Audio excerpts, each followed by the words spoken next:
It can be very frustrating to try and find a new job, from writing endless cover letters to feeling like you're being ghosted by hiring managers or recruiters. It can be easy to feel burned out by the entire process.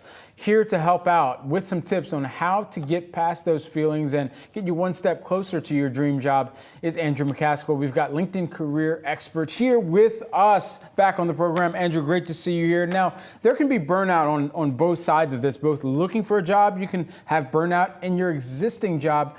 How and what are the ways to really identify or acknowledge what burnout looks like and how you can get on the other side of that as well? Yeah, I mean, listen, the job market is competitive and opportunities are becoming so much harder to find. And active job seekers are really feeling it. When we took a look at workers' confidence in their careers, that confidence in their career and their career progression dropped to a new low this summer. And professionals are feeling it. It shows up in feeling like their confidence is down, they feel stuck, many of them feel burnt out.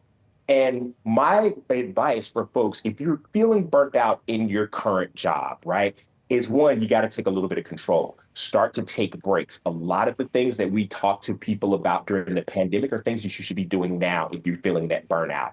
And then take control. You take control of your day. Set an agenda. Be intentional about your meetings. Really be prepared for those meetings so you feel like that you're happening to your day and your day isn't happening to you. Finally, if you're feeling burnt out right now, holler if it hurts. Start to talk to your manager about how you can sort of reprioritize work. Maybe think about a stretch assignment if that will sort of shake up your day, or to get your manager to help you reprioritize things. Here's the deal though. Don't go to your manager with just a problem. Go to them with some possible solutions too, and then you have a better conversation. Say you're trying to navigate and really put forth a career pivot as well. How can you effectively pull that off, knowing that that's taking you from one skill set or job function into another, and how can you kind of daisy chain that, especially knowing that some people can't or don't leave a job until they have that next one lined up?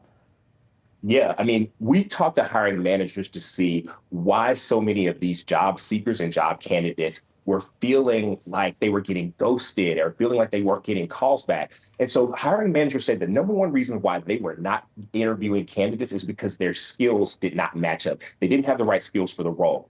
And so for people, if you're looking for a job right now, it's a highly competitive market. You've got to showcase your skills, especially in a role that may be in a different industry, and really be explicit about how your skills will match up. And you may have skills that will transfer from one industry to the other one, but you've got to make the case for that. You've got to be prepared to tell your story. Your job is to look at that job description and for everything that's on there to go back to your experience and say, here's how I would match up the skills that I have to do a good job here for this. All right, say you do get the interview. What are the tips to nail the interview here, Andrew? Here's the deal. The other thing that the hiring manager said to us is that the number two reason why people were not getting calls back is that they weren't being responsive.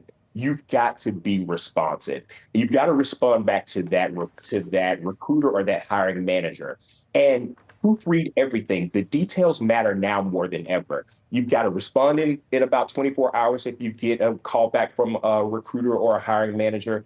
Proofread everything. The details really matter. And here's the other thing that may be a little controversial, but you've got to review your online and social media presence as well, just to be sure that you're putting your best foot forward. You can absolutely be authentic in your public online life, but you need to also understand that you are in a competitive job market. So how you show up on the internet needs to also be professional.